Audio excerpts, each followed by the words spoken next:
It's a weird flex of a title, but I've been receiving a lot of comments asking about my GMAT experience. So today's video is going to cover my GMAT studying experience, my actual GMAT taking experience, any tips and tricks that I've picked up while taking the GMAT. For a bit of context, GMAT is the standardized test that is required for getting an MBA. I am aware that some schools actually take the GRE now, which is the broad grad school standardized test, but like the ACT, like the LSAT, like the MCAT, the GMAT is just another standardized test that is the MBA equivalent. I'm not going to go into detail about the MBA in this video. I have a separate video covering that very topic. An MBA is a master's program in business where people go to get a wider network, to hit a reset on their career, and pay hundreds of thousands of dollars at another college experience. And some people even treat it as a vacation if you can afford to do so. For a brief background of my GMAT experience, my GMAT studying career, if you want to call it that, as some of you guys know, I graduated college a semester early and I had 6 months remaining where I spent time on my campus, also being a full-time RA. But in terms of real work, the only thing I did during that time was study for the GMAT. I thought, what better time to do it than now? It has a 5-year expiration date, so it would last 5 years after my career began. And it was the only thing I had to focus on, so I thought, why not do it now while I don't have a job, while I don't have schooling to do? And in hindsight, it was a very good choice because I still have it under my belt, and it's a lot harder to concentrate on multiple things at a time. I'm not very good at multitasking. This is not a sponsorship or an advertisement in any way, but I use prep material by Manhattan Prep. I'm gonna link the exact books I ordered below. Once again, this is not a sponsorship. Manhattan Prep did not pay me. Fun fact here, Andrew Yang is actually one of the co-founders of Manhattan Prep. But essentially, I use these books, I think there were 10 or so, covering each topic that's in the test in very deep detail. They give you online practice tests that were very comprehensive and a test bank that you could keep going through. So in summary, right after I graduated in December of 2018, I studied for the test for 3 to 4 months, solely using these books. I took it twice just because I feel a little weird about bragging. I'm not gonna say the exact score, but I broke 700 on the first exam and then incrementally did better on the second exam. I think average scores for the top 10, top 7 MBA programs linger around the low 700s to the high 700s. Obviously, admission is based on a wide variety of things. I think if you want to get considered as a high quality candidate, you want to hit that 730, 750, 780 range. To get into the actual test itself, there are 4 sections of this test. There is the verbal section, which is the English section, the quantitative section, which is the math section, the writing section, which they call the analytical writing assessment or the AWA, and then a integrated reasoning section where they integrate verbal and quantitative and ask you integrated questions, which seem a bit scientific in nature, and I would almost compare it to the science section of the ACT, except you don't really need to know any science. If you went through basic schooling, I would almost suggest that integrated reasoning needs the least amount of studying. On top of that, I know that a lot of MBA programs basically just look at the verbal and the quantitative. The score out of the 800 at the end is going to come out of the verbal and the quantitative. So those are the 2 sections that you really want to focus on. I'm not an expert on the scoring intricacies of how this test works, but it's relative scoring. So even if you miss 1 on the quantitative and 10 on the verbal, technically your verbal score could be higher than your quantitative. The test is entirely done on the computer where you click buttons and click answers. You are given an erasable marker notepad with grid lines on it and a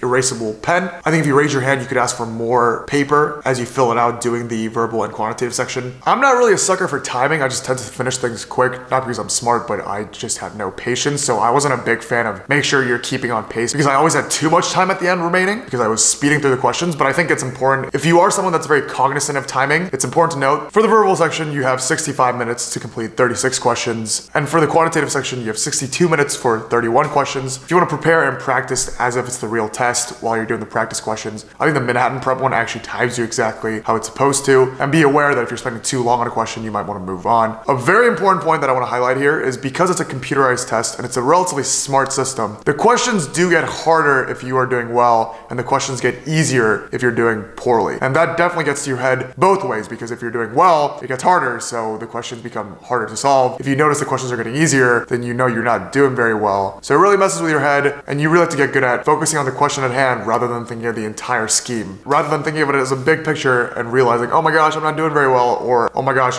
I'm doing too well, and I think I'm gonna hit a wall soon. When it comes to the question themselves, I would argue GMAT is the hardest standardized test I've ever taken. Granted, my only other standardized test experience is in high school with the ACTs and AP exams, and I guess the series exams for banking, but banks pay incredible amounts of money to these test prep centers to basically ensure that you pass it. Out of the tests that I studied for by myself, GMAT is definitely hard. And the GMAT throws you types of questions that you may have never seen before. The number 1 type of question that I had struggled with is called data sufficiency in the quantitative section. Basically, they give you 2 facts, fact 1 and fact 2, 2, and then they give you a prompt and ask if data 1, data 2, both or neither are sufficient or insufficient to find the solution to the problem at hand. So they don't ask you for the answer, they're just asking you if one or the other or a combination of the two fact patterns given to you are enough for you to solve the problem. The logical thing to do, obviously, is to try to solve the problem based on the two facts, but sometimes you don't have enough time to do that. Sometimes the question is very complicated. Data sufficiency is just one of those things where I know for a fact that you're smart enough, I think I was smart enough to do it. It's just a new type of question that we're not used to in our regular schooling. So it's a matter of practice and getting used to seeing patterns amongst those questions, churning through them, not as fast as you can, but as efficiently as you can,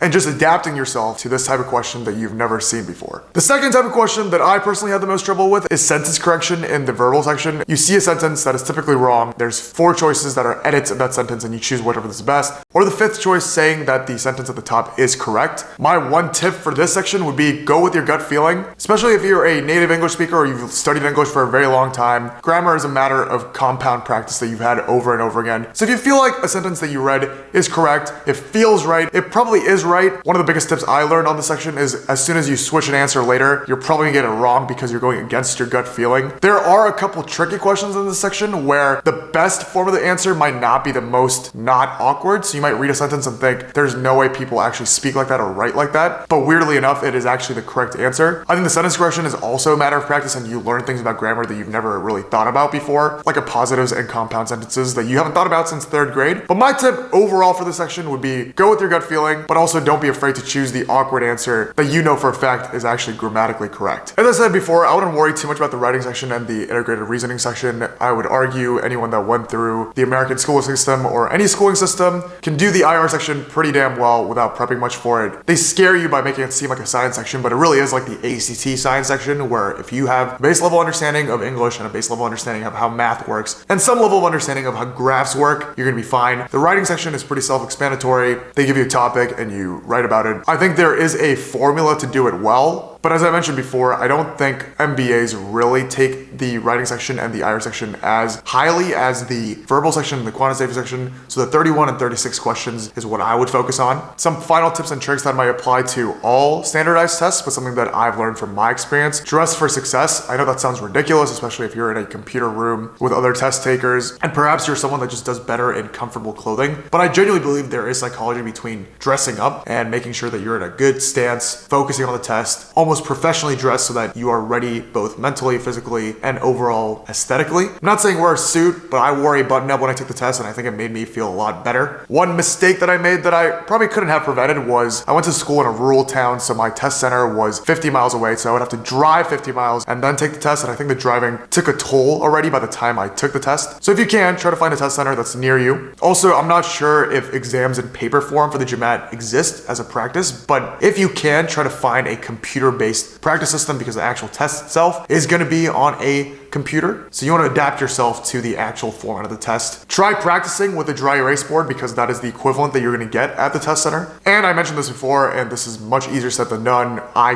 couldn't do this properly, but don't let the idea of the questions getting harder / easier as you progress get to your head. You just got to get through the question that's in front of you now, and don't think about whether or not this question got easier or harder. Your number one priority is getting the one in front of you correct. I want to remind everyone that I haven't taken this test in over 2 years. I hope I didn't miss anything crucial. Once again, this is not a sponsorship or an advertisement of any kind, but in my limited experience, Manhattan Prep's guide that I'll link below was a great resource. It was enough for me to take the test on my own. Let me know if you guys have any questions. Best of luck to all of you guys if you are taking the GMAT soon or are planning to do so. And as always, see you guys in the next video. Let's go.